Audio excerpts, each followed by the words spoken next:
جس نفس کو آج ہم سمجھنے بیٹھے ہیں وہ نفس وہ ہے جو جسم کا انتظام کرتا ہے، تدبیر کرتا ہے. یہ ایک باطنی قوت اور طاقت کا نام ہے.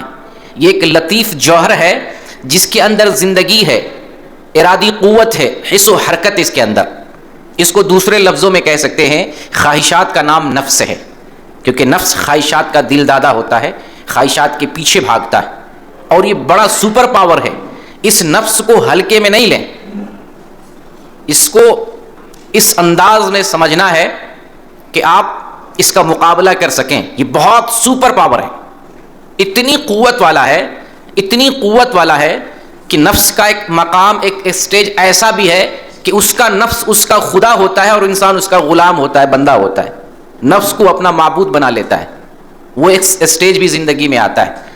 تو کتنا سپر پاور یہ نفس ہے کہ وہ اپنے آپ کو حاکم، انسان کا گائیڈر بنا لیتا ہے، معبود بنا لیتا ہے، اور انسان کو اپنا غلام بنا کر یہ نفس جیسے چاہتا ہے انسان کو ویسے چلاتا ہے. اس لیے اس کو ہلکے انداز میں نہیں لینا ہے. ذرا اس بات کو مثالوں کے ذریعے آپ سمجھنے کی کوشش کریں کہ ایک آدمی سویا ہوا ہے اور مسلمان ہے لیکن نماز پڑھنے والا نہیں، کبھی کبھار پڑھ لیتا ہے، جمعہ کی نماز پڑھ لیتا ہے. فجر کے وقت ایک دیندار مسلمان اسے جگاتا ہے کہ اذان ہو گئی ہے، چلو نماز پڑھنے کے لیے چلتے ہیں. وہ بندہ کیا کرے گا؟ بولے گا نہیں نہیں مجھے مت جگاؤ، مجھے سونے دو. تو یہ جو کہتا ہے مجھے سونے دو، یہ کون کہلوا رہا ہے؟ یہ نفس کہلوا رہا ہے. اسی نفس کی طاقت کو ذرا محسوس کریں کہ جب بندہ تھوڑا سا ضد کرتا ہے اور اس کے ساتھ چھیڑ چھاڑ کرتا ہے، کمبل ہٹانے کی کوشش کرتا ہے، اس کی چادر کھینچتا ہے، اس کے بدن کو کھینچتا ہے کہ چلو نماز پڑھنے کے لیے چلتے ہیں، یہ نفس تھوڑا سا زیادہ فورس میں آتا ہے اور انسان تھوڑا سا غصے کا اظہار کرتا ہے، مجھے مت جگاؤ، مجھے سونے دو. تو یہ جو کہتا ہے غصے میں مجھے مت جگاؤ، سونے دو، کون کہلوا رہا ہے؟ اس کے پیچھے ایک طاقت ہے جس کا نام نفس ہے. اور جب آدمی اس کو جگانے کے لیے پانی کے چھینٹے مار دے، کیا عالم ہوگا؟ گالی بک دے گا، غصے کا شدید اظہار کرے گا. اگر اتفاق سے ٹھنڈی کا موسم ہو، کمبل کھینچ دے، اس کے چہرے پر پانی مار دے، پھر اس کے غصے کا کتنا عالم ہوگا؟ دوڑا کے مارے گا کہ تو مجھے سونے نہیں دے رہا ہے. تو یہ کون کروا رہا ہے؟ اس کے پیچھے کون طاقت ہے؟ اس کے پیچھے نفس ہے. تو یہ کوئی معمولی چیز ہے؟ دنیا میں جتنا قتل ہے، اتنی لڑائی ہے، اتنے جھگڑے ہیں، یہ حسد ہے، غیبت ہے، چوری ہے، زنا ہے، عیاشی ہے، خوف ہے، دہشت ہے، غم ہے، فکر ہے، اس کے پیچھے، سب کے پیچھے نفس ہے. یہ معمولی چیز نہیں ہے. اس لیے اس کو ہمیں ہلکے میں نہیں لینا ہے. وہیں پر اگر ایک انسان مسلمان ہوتا ہے، دیندار ہوتا ہے، نمازی ہوتا ہے، اگر فجر کے وقت سویا رہ جائے، اذان ہو گئی سویا رہ جائے، دوسرا آدمی اگر اٹھاتا ہے تو کیا کرے گا؟ اٹھے گا وہ اور شکریہ ادا کرے گا کہ تو نے ہمیں جگا دیا، ورنہ میری فجر کی نماز قضا ہو جاتی، چھوٹ جاتی میری نماز. شکر گزار ہوگا.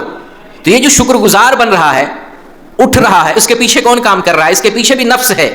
لیکن ایک بندے کا نفس جس نے غصے کا اظہار کیا، اس کا نفس بے قابو ہے، اس نے اپنے نفس پر کنٹرول نہیں حاصل کیا ہے. لیکن جو دوسرا بندہ نماز کے لیے اٹھ رہا ہے، اٹھانے والے کا شکر ادا کر رہا ہے، اس کا نفس اس کے کنٹرول میں ہوتا ہے. اور جب ایسے ہی مومن بندہ انتقال کرتا ہے اور اس کو مٹی میں دفن کر دیا جاتا ہے، جب اس کے رشتہ دار دفن کر کے واپس لوٹ رہے ہوتے ہیں اور جب منکر نکیر جگانے کے لیے آتا ہے، اٹھو اٹھو، وہ بندہ جب اسے اٹھایا جاتا ہے تو کہتا ہے مجھے نماز پڑھ لینے دو. اسے محسوس ہوتا ہے کہ سورج ڈوب رہا ہے اور عصر کی میری نماز رہ گئی ہے، چھوٹ گئی ہے میری نماز، مجھے پہلے نماز پڑھ لینے دو، پھر جو تمہارے پاس معاملہ ہے میں وہ معاملہ دیکھوں گا. لیکن فرشتے کہتے ہیں یہ دنیا نہیں ہے، تمہیں یہاں نماز پڑھنے کی ضرورت نہیں ہے. تو یہ کیفیت کس کے لیے طاری ہوگی؟